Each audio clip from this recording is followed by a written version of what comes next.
अगर कोई क्रिएटर है तो वो इस कश्मकश को जरूर समझता होगा। एक तरफ वायरल होने का प्रेशर और दूसरी तरफ कुछ ऐसा बनाने की चाहत जो दिल को छुए। इन दोनों के बीच का रास्ता खोजना आसान नहीं है।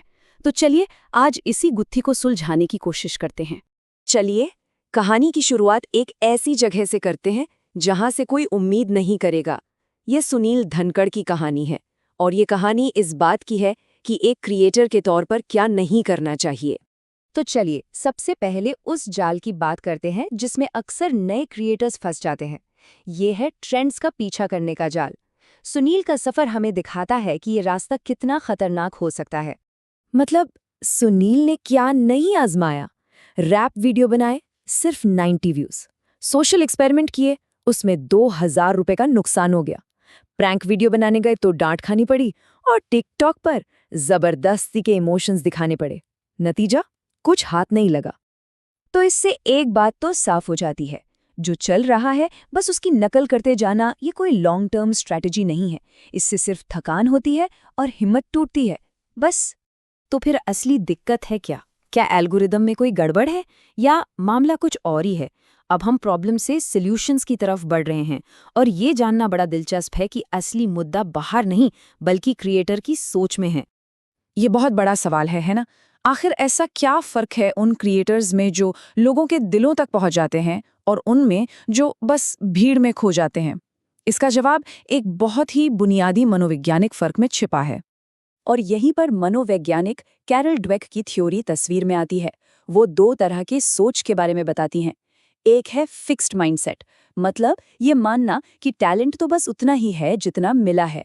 और दूसरी है ग्रोथ माइंडसेट, यानी ये मानना कि मेहनत से कुछ भी सीखा जा सकता है और हर नाकामी सीखने का एक मौका है।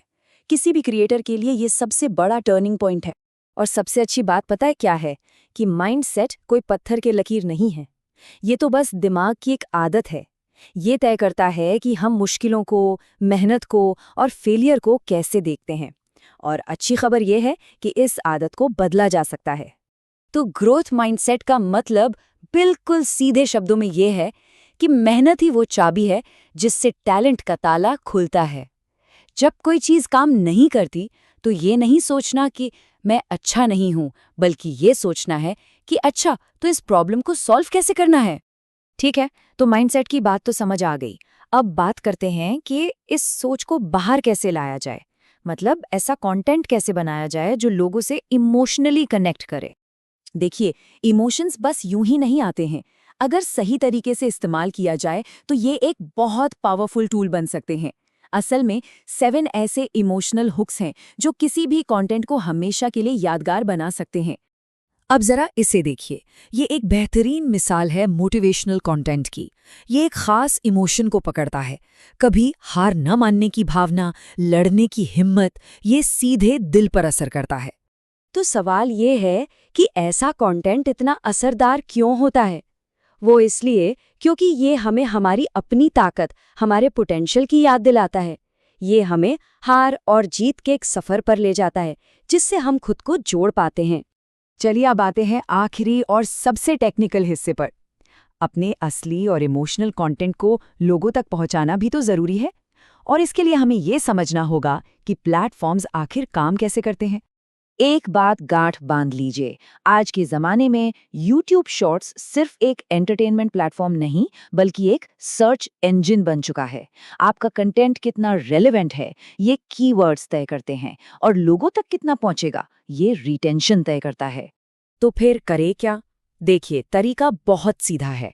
एक मेन कीवर्ड चुनिए और उसे अपने टाइटल में डालिए, अपने डिस्क्रिप्शन में लिखिए, वीडियो में बोलिए और स्क्रीन पर टेक्स्ट में भी दिखाइए। इससे YouTube को साफ साफ पता चल जाता है कि आपका वीडियो किस बारे में है और किसे दिखाना है। और अब एक ऐसी बात जो शायद सब कुछ बदल दे। सोच का एक नया नजरिया। कंपटीशन करने की जगह कंट्रीब्यूट करने के बारे में सोचना। बात सिर्फ कंटेंट बनाने की नहीं है, बात एक मकसद के साथ बनाने की है। और ये देखिए कि कैसे ये गहरी सोच बिल्कुल प्रैक्टिकल एसईओ स्ट्रैटेजी में बदल जाती है। जब कोई उनके लिए बेहतर बनने पर फोकस करता है तो वो असल में वैल्यू दे रहा होता है, किसी की प्रॉब्लम सॉल्व कर रहा होता है। और लोग अपनी प्रॉब्लम्स के सॉल्यूशन खोजने के लिए ऐसे ही कीवर्ड सर्च करते हैं। तो यहाँ मकसद और स्ट्रैटेजी दोनों एक हो जाते हैं। तो चलिए, अब तक जो भी हमने समझा है उन सारे धागों को एक साथ जोड़ते हैं। हमने 3 बहुत जरूरी चीजों को समझा है: माइंडसेट, इमोशन और एल्गोरिदम। तो ये है वो फॉर्मूला, वो प्लेबुक जो काम करती है। ग्रोथ माइंडसेट वो इंजन है जो आपको हमेशा चलाते रहता है। इमोशनल हुक्स वो गाड़ी है जो आपके ऑडियंस को आपके साथ ले आती है। और एसईओ वो मैप है जो ये पक्का करता है कि आप सही रास्ते पर हैं। और हाँ, सुनील, याद है? चलिए वापस उनकी कहानी पर चलते हैं।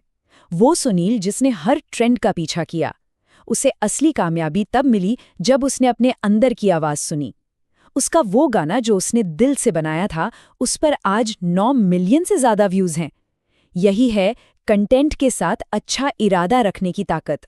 तो आखिर में गौर गोपाल दास का वही सवाल, एक ऐसा सवाल जो सोचने पर मजबूर कर देता है। ये सवाल सिर्फ कंटेंट के बारे में नहीं है, ये किसी के मकसद के बारे में है। एक क्रिएटर के तौर पर दुनिया पर क्या असर छोड़ना है।